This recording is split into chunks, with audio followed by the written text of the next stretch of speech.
Le souverain pontife qualifie le célibat des prêtres catholiques de don pour l'Église qui ne peut pas devenir optionnel. L'éventuel mariage des prêtres ou l'ordination d'hommes mariés n'est donc pas envisageable, du moins pour l'instant. Ce, malgré une chute des vocations en Europe et dans les Amériques.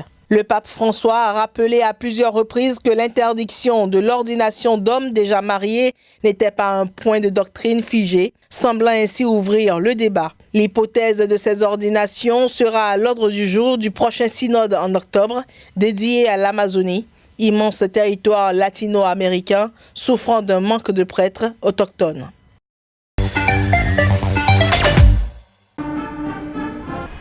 Ce déplacement s'est inscrit dans le cadre d'une visite officielle de 3 jours au Caire pour renforcer les liens économiques avec l'Égypte. Emmanuel Macron avait prévenu qu'il entendait parler plus ouvertement avec son homologue de la question des droits humains en Égypte.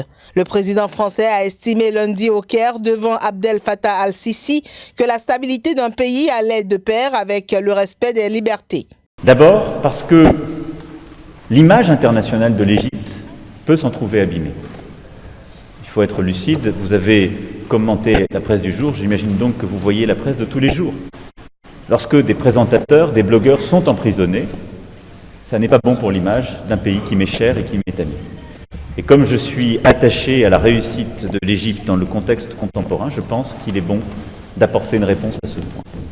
Enfin, parce que je pense que la véritable stabilité passe par cette vitalité de la société civile.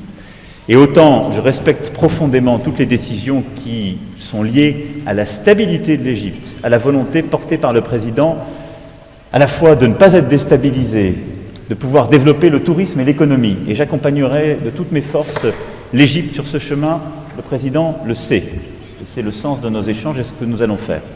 En recevant le président égyptien en octobre 2017, il avait refusé de lui donner des leçons sur cette question sensible, provoquant l'indignation des associations.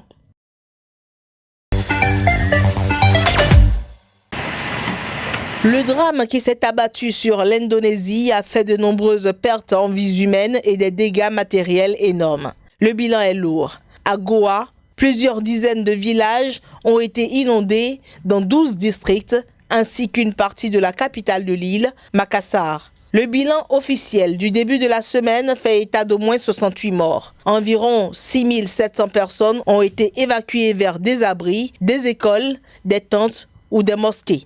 Des personnes étaient encore portées disparues, mais la pluie devient moins intense que les premiers jours, d'après un responsable local des services d'aide aux sinistrés. Le district de Goa, au sud de l'île de Sulawesi, a été particulièrement touché par ces intempéries. Les autorités indiquent que les inondations sont en recul, mais les dégâts sont importants. Des maisons, des bâtiments gouvernementaux, des écoles et des ponts ont été endommagés. Les glissements de terrain et inondations sont fréquents en Indonésie, un vaste archipel souvent touché par des phénomènes météorologiques violents, notamment au moment de la saison des pluies. En octobre, des inondations et des glissements de terrain ont fait plus de 20 morts sur l'île de Sumatra, dans l'ouest de l'archipel. L'Agence française de sécurité sanitaire n'a pas pris les mesures de contrôle et d'investigation nécessaires entre avril et décembre 2009.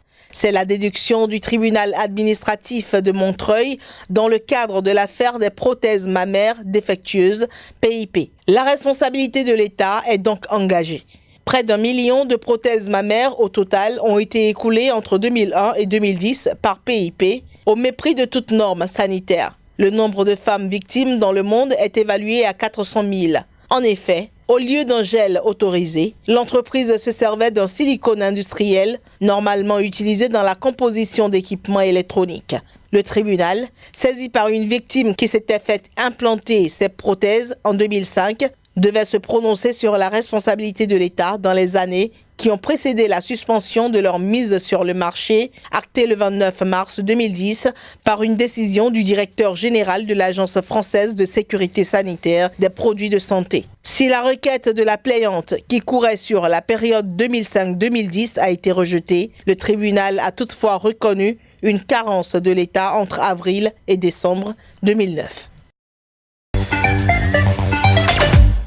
La décision entrée en vigueur mardi fait état de ce que l'Union européenne a reconduit pour 1 an les sanctions imposées à la famille et aux proches de l'ancien président tunisien Zine El Abidine Ben Ali. Ces personnes sont poursuivies pour détournement de fonds.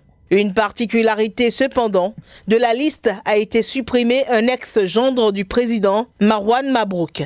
Ce dernier était poursuivi par la justice tunisienne pour acquisition de biens mobiliers et immobiliers, ouverture de comptes bancaires et détention d'avoirs financiers dans plusieurs pays dans le cadre d'opérations de blanchiment d'argent. En effet, le réexamen des sanctions permet de modifier la liste en fonction des résultats des enquêtes menées dans le pays. Les avoirs de Marwan Mabrouk saisis après la révolution, dont la société Investec, propriétaire de 50,99% de la société Orange, ainsi que MTH, propriétaire de parts dans l'assureur GATT, ont été transférés au fonds Karama Holding, qui gère tous les avoirs inclus du clan Ben Ali. En outre, lancé 1 an avant la révolution qui a renversé Ben Ali en 2011, Orange Tunisie fut le premier opérateur tunisien à obtenir une licence 3G. L'ONG iWatch, branche tunisienne de l'organisation anti-corruption Transparency International, a accusé la France d'avoir fait pression pour obtenir le dégel des avoirs de Mabrouk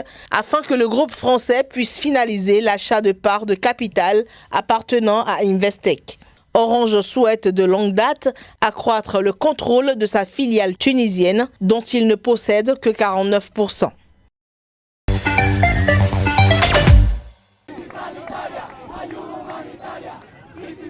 Ils étaient des milliers de Vénézuéliens menés par l'opposant Juan Guaido à manifester lors d'un rassemblement à Caracas mercredi pour convaincre l'armée de tourner le dos au président Nicolás Maduro.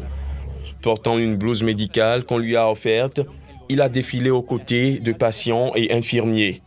Juan Guaido, député de 35 ans et chef du Parlement, qui s'est autoproclamé président par intérim du Venezuela, a durant ces manifestations appelé les militaires à ne pas tirer contre le peuple et à laisser entrer l'aide humanitaire au Venezuela. Juan Guaido exige la mise en place d'un gouvernement de transition, puis des élections libres, soutenues en ce sens par les États-Unis, ainsi qu'une grande partie de l'Amérique latine et de l'Europe.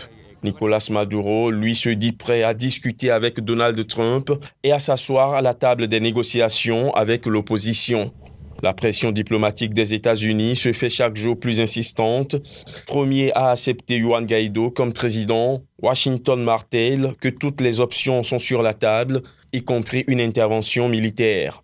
9 jours de mobilisation se sont soldés par une quarantaine de morts et plus de 850 arrestations selon l'ONU. Soucieux de trouver une solution pacifique à la crise au Venezuela, l'Uruguay et le Mexique ont annoncé l'organisation d'une conférence des pays neutres à Montevideo le 7 février prochain.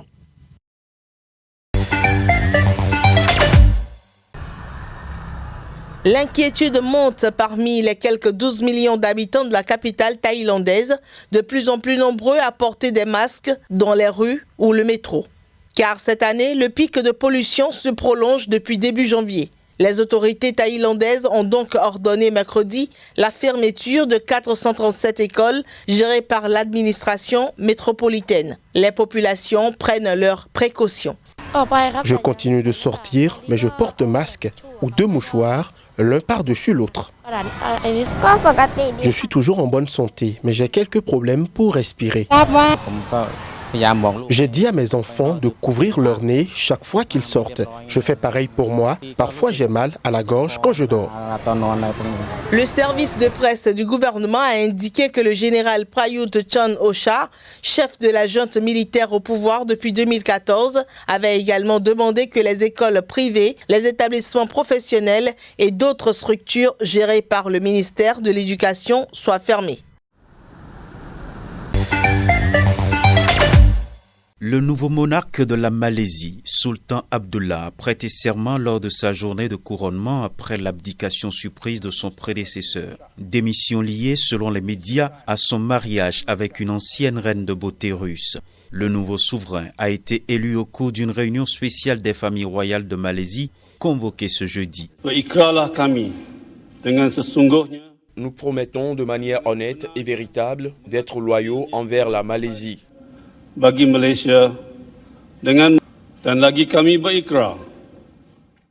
Et nous promettons aussi de nous engager à préserver véritablement et sincèrement la religion de l'islam et à gouverner l'État de manière juste et pacifique. La Malaisie est depuis l'indépendance de 1957 une monarchie constitutionnelle au système inhabituel. Son roi change tous les 5 ans, choisi parmi les familles royales des anciens royaumes qui la constituent. C'était au tour de la famille royale de l'État de Pahang, à l'est du pays, de régner. Mais son sultan, en titre, était très âgé. Ce dernier a donc décidé d'abdiquer en faveur de son fils, Abdullah, permettant ainsi au Conseil royal réuni ce jeudi de le choisir comme nouveau roi.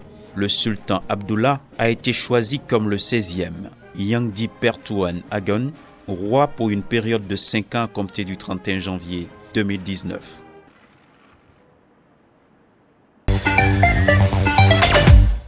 C'est une vidéo partagée sur les réseaux sociaux qui a servi de canal au président du Venezuela, Nicolás Maduro, qui a accusé des déserteurs de l'armée de s'être convertis en mercenaires. Ils sont soupçonnés de conspirer avec la Colombie pour diviser les forces armées et organiser un coup d'État. Il prévient qu'une intervention américaine au Venezuela aurait pour conséquence un nouveau Vietnam, alors que les partisans du président autoproclamé Juan Guaidó s'apprêtaient à manifester une nouvelle fois. Un groupe de déserteurs de l'armée se sont convertis en mercenaires de l'oligarchie colombienne et conspirent depuis la Colombie pour diviser la force armée nationale bolivarienne. J'appelle la force armée nationale bolivarienne à une grande rénovation, à une grande révolution militaire, de la morale, de la doctrine, de l'exemple de la force armée comme colonne vertébrale de la patrie, prête et préparée pour garantir que notre territoire ne soit jamais touché.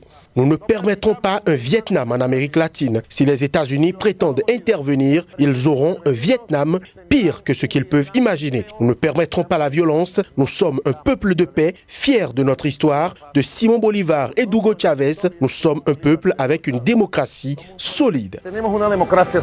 Le regroupement de l'armée survint quelques heures avant des manifestations à l'appel de l'opposant Juan Guaidó. Le chef du Parlement, qui s'est autoproclamé président, appelle les militaires à se joindre à lui. Juan Guaidó a reçu le soutien des États-Unis ainsi que d'une grande partie de l'Amérique latine et de l'Europe, tandis que Nicolás Maduro est défendu par la Russie et la Chine.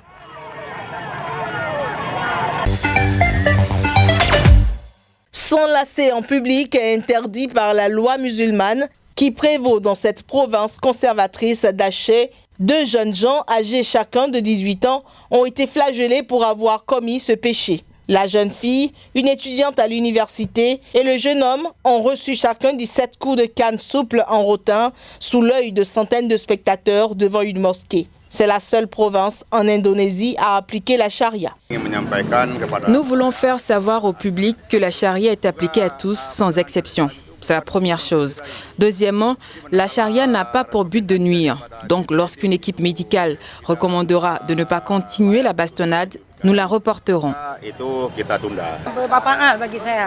C'est utile à mon avis, pour que les mères qui ont des filles, des enfants plus jeunes soient informées que si vous dites que vous allez à l'école, vous allez à l'école. Il ne faut rien faire de honteux à tes parents. Rien dont tes parents et toute ta famille auraient honte.